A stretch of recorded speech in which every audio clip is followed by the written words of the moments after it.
bi ngeen yéegee ñu dénk la boxe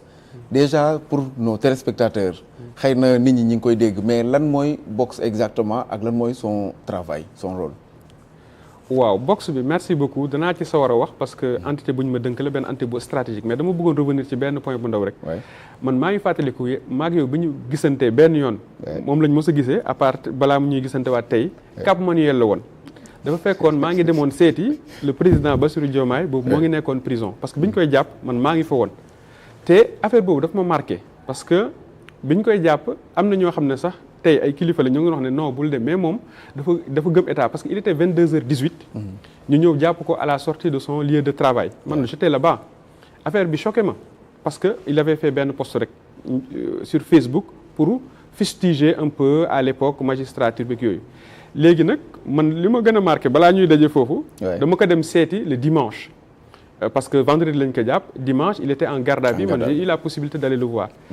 Mais j'ai trouvé une personne d'une sérénité extraordinaire et surtout que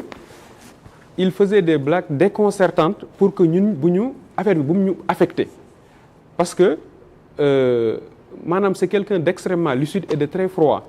léegi nag man dama jàppoon ne arrestation bi du yàgg parce que à l'époque dañu doon jàpp ay nit mettre leen en liberté provisoire et cetera ma ne ko nag xam naa ne j'espère que duñu la fi téye lu yàgg. il m'a dit quelque chose mu ne ma ñu téye ma fi mu yàgg wala mu yéex yëpp de toute façon danañ ma bàyyi. Mais c'est pas un problème c'est-à-dire que lii c'est quelque chose qu'on doit gérer avec beaucoup d'intelligence sans pour autant que mu ñu affecté il faut qu'on continue ce qu'on est en train de faire pour ce pays-là le pays le mérite et puis mu ne bëggul mukk mbokkam yi te su ngeen seetloo amul benn mbokkam boo xam ne mos na plaindre par rapport ak jàpp bi parce que nekk na 11 mois prison te mosu leen dégg mukk te dafa ne mbokkam yi man je me rappelle très bien bu ma leen dégg mukk bu kenn jàmbat parce que moi je fais partie des gens qui ont appelé les gens à venir pour ñu xeex pour projet bi et il y a des gens qui ont perdu la vie am na ñoo xam ne blessé nañu man su fekkee jàpp rek lañu ma ci am bu ñu caalit mukk donc il a tenu ça avec une grande dignité léegi nag bu ma ko demee seeti ba ñu fa dajee jour boobu je suis allé le voir et c'est exactement la même chose qui s'est répétée soo ko gisee toujours daf lay reetaan defal la blague wax la avec sérénité avec lucidité maanaam prison mosu ko affecté et voilà léegi nag bu mu ñëwee au pouvoir parce que aussi il faut qu'on rappelle ban contexte moom la jëlee pouvoir bi. Il a fait 11 mois de prison dans une chambre de 9 mètres carrés avec des gens dans des situations très difficiles. Il est sorti 10 jours de campagne avec le président Ousmane Sonko. Su ma nee président Ousmane Sonko nag c'est le président de PASTEF. Le président de la République s'appelle Bassirou Diomaye Faye son excellence. bu ñu génnee 10 jours après 10 jours de campagne ñu jël réew mi soo jëlee réew mi dans ces conditions là par rapport ak li précédé prise de pouvoir bi c'était assez compliqué. Le pays était très tendu. Il y a des gens qui ont été morts qui sont tués am na ñoo xam ne blessé nañ leen dëkk bi jaxasoo woon na ñu jël ko 5 jours 7 jours une semaine nga war a def prestation de serment créer ce gouvernement et cetera et tout ça c'est assez compliqué mais def nañ loolu yëpp après nag man en juillet 18 juillet lañ ma nommé pour me diriger le bureau opérationnel de coordination et de suivi bi nga xam ne moo ngi à la primature parce que bureau bi c'est un bureau extrêmement stratégique parce que rôle bureau bi mooy le suivi opérationnel ak la coordination des projets programmes et réformes prioritaires de l'État parce que soo seetloo autorité bu ñu ñëwee que le président Bassirou son excellence Bassirou Diomaye Faye bu ñu ñëwee au pouvoir dafa am confiance ci le premier ministre Ousmane Sonko mu nommé ko pour mu diriger la primature nekk le chef du gouvernement pour coordonner l'action du gouvernement donc le président Bassirou Diomaye Faye dañ ko fal sur la base d'un projet politique mooy lu ñuy wax le projet mais projet boobu soo ñëwee au pouvoir da nga koy opérationnaliser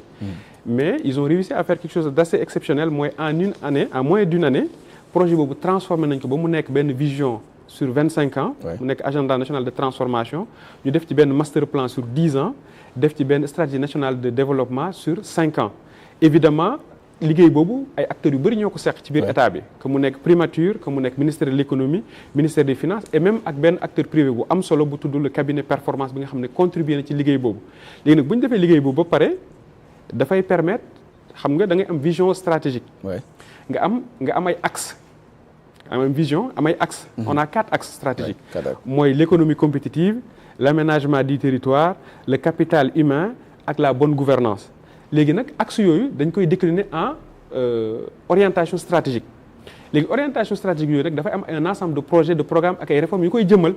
donc nag projet boobu ak programme boobu dafa ñëw ba wàcc ci ay projet programme ak ay réformes léegi nag projet ak programme ak réforme yi bëri na mais daf ci am benn lot boo xam ne c'est des projets ak ay programmes ak ay réformes yoo xam ne c'est prioritaire c'est structurant maanaam yooyu suñu leen defee moom mooy bokk na ci li nga xam ne li gën a am solo pour jëmmal projet bi. mooy locomotive bi daal. mooy locomotive bi léegi nag ñun box suñu rôle ñun outil premier ministre bi lañ. ñun ci premier ministre mooy suñu autorité moom la ñuy liggéeyal dañ koy liggéeyal di ko saytul projet yi di ko càmbaral di ko xool ndax projet yi ñoo ngi avancé bu baax wala am na ay gàllankoor nan la ñuy def ba régler ko di def ay orientation ak ay suggestions dans le cadre de la mise en œuvre des projets programmes ak réformes prioritaires. da ngeen am ay nit yu ngeen di liggéeyandool yu bari certainement on l'imagine ñu nga xam ne xëy na ñooy mën a suivre loolu yëpp li nekk ci projet bari na. waaw effectivement c'est que box c'est assez particulier maanaam delivery unit central la maanaam delivery unit mooy xam nga autorité politique dafay am ay actualité ak activités yu bari day am 25 ministères. am actualité politique am actualité internationale am yenn yu bëri léegi nag dafay soxla am outil boo nga xam ne moom moo koy projet ak programme ak réforme yi nga xam ne dañoo prioritaire moo ko koy càmbaral muy taw muy naaj ñoom ci loolu rek la ñuy nekk dañuy focus ci périmètre boobu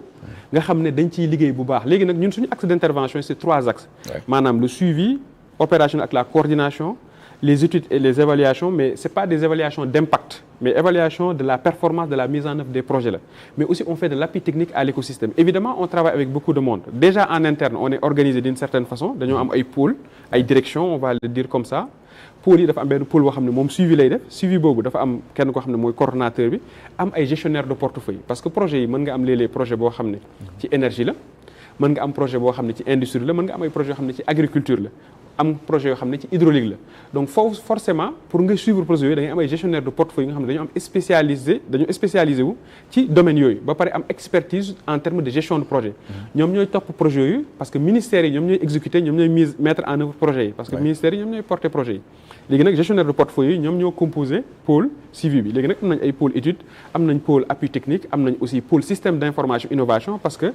aujourd'hui dans le monde moderne où nous sommes sooy def suivi da ngay am benn outil benn plateforme digitale bu nga xam ne day am tableau de bord buy permettre ngay remonter données yi am indicateur de performance yi am suivi alerte yi ak suivi problème yi quelle est l'efficacité de la résolution de ces problèmes là donc am nañ aussi pôle bi nga xam ne moom mooy gérer loolu pour liggéey aussi ci innover utiliser la capacité de l'intelligence artificielle ba nga xam ne dinañ aider autorités yi notamment le Premier ministre qui est chargé de coordination de l'action du gouvernement et de la mise en œuvre du projet porté par le président de la République pour ñu am ci réussite ak succès. dafa am loo xam ne dañ ko doon wax boobu ba léegi bi ngeen ñëwee mooy ci côté xëy na ay réformes nu ñuy tëggewaat un peu l'architecture bu gouvernement bi ma dégg box dégg itam beneen muy bureau suivi et d'évaluation des politiques et programmes publics beneen bi topp mooy fan yee ñu weesu ñu teggi secrétaire général du gouvernement joxaat ko ab ministère bu nga xam ne aussi wàllum agenda bi sax moom lañ ko dénk muy pilotage et évaluation de l'agenda national de transformation finalement est-ce que c'est pas xawma doublon la xawma sax en tout cas yéen ñëpp est-ce que bokku leen rôle lu ngeen di liggéey mu nekk ay postes yoo xam ne da ngeen di jël di ngeen am xaalis certainement ay salaire ak yooyu noonu mais dañuy coûter cher. non absolument pas c'est-à-dire que en fait xam nga loolu bon peut-être ku xamul. mën na poser wu ay questions. et puis c'est des questions évidemment légitimes et normales. mais présidence de la République ñoom ñooy définir le président de la République définir la politique de la nation. moom moo porter projet politique bi maanaam toutes les orientations stratégiques. moom moo ko porté avec ses équipes et ses différents démembrements et puis moom mooy nommé moom mooy créé aussi entité yi nga xam ne moom moo ko parce que loolu constitution moo ko may te moom moo créé box ancré au niveau de la primature te man moom moo ma nommé primature nag moom moo jagoo lépp li nga xam ne exécution la mise en œuvre coordination avec les ministères ak entité d'exécution yi donc lële c'est stratégique ñun on est dans l'opérationnel dans la mise en œuvre opérationnelle donc soo jëlee bureau de suivi et d'évaluation des politiques publiques parce que c'est vrai que le sujet évaluation c'est un sujet qui prête à confusion suivi day ñëw aussi dama koy wax souvent mais non bureau de suivi et d'évaluation des politiques et programmes publics voilà léegi nag jox professeur Mounirou Ndiaye waaw léegi politique publique c'est très large xam nga politique publique dafa yaatu man nee naa la box dafay suivre benn portefeuille de projet de programme et de réforme yi nga xam ne c'est prioritaire c'est structurant mais les politiques publiques c'est très large la politique de l'enseignement la politique du curriculum vitae la politique de la nation c'est très large donc di suivre ak évaluer politique publique yi parce que projet programme réforme c'est une partie des politiques publiques mais la politique publique est beaucoup plus large donc di suivre politique publique ak di évaluer politique publique n'est pas du tout la même chose le suivi opérationnel la coordination de projets programmes ak réformes prioritaires est-ce que yaa ngi comprendre léegi waaw différence bi beneen bi des mais danaa bi Al Aminou Lo yore moom agenda Sénégal 2050 lañ ko dénk amoon na fi sax ministère boo xam ne PSE lañ ko dénkoon. ci jamonoy régime bi nga xam ne moom ngeen remplacé. moom ñu dénk ko pour mu topp agenda bi déjà yéen dépendre leen ci moom. primature ngeen dépendre. foofu mooy day xaw a lënd ci sunu xel. non c'est différent en fait séparation net bi ñu war a def mooy tout ce qui est suivi stratégique ak évaluation des politiques publiques évaluation des impacts. loolu présidence moom moo ko jagoo ñun on est dans la partie suivi opérationnel ak coordination de la mise en œuvre des projets programmes ak réformes prioritaires yow sooy suivre mise en œuvre maanaam da ngay dem ci terrain bi da ngay am ay données d'état d'avancement bi physico-financier yi est-ce que yaa ngi suivre da ngay am point de blocage yi problème yi nga xam ne par exemple est-ce que on a des problèmes de levée des emprises est-ce que on a des problèmes administratifs ak yooyu loolu ngay jéem a régler yow da ngay nekk au jour le jour au quotidien sur l'état d'avancement des projets maintenant il peut y avoir différentes instances de gouvernance du projet dans sa globalité parce que état bi mën na def benn conseil présidentiel sur l'agenda une fois par l'année nga xam ne présidence moo koy organiser et on peut organiser des conseils interministériels yi nga xam ne ci l'agenda sur la mise en œuvre sur la revue etc mais entités yi bokkuñ suivi opérationnel ak coordination des projets programmes ak réformes ak appui technique au ministère n'est pas du tout la même chose sur un suivi stratégique sur l'alignement sur l'évaluation des politiques publiques loolu c'est pas du tout la même chose loolu moom bokkul te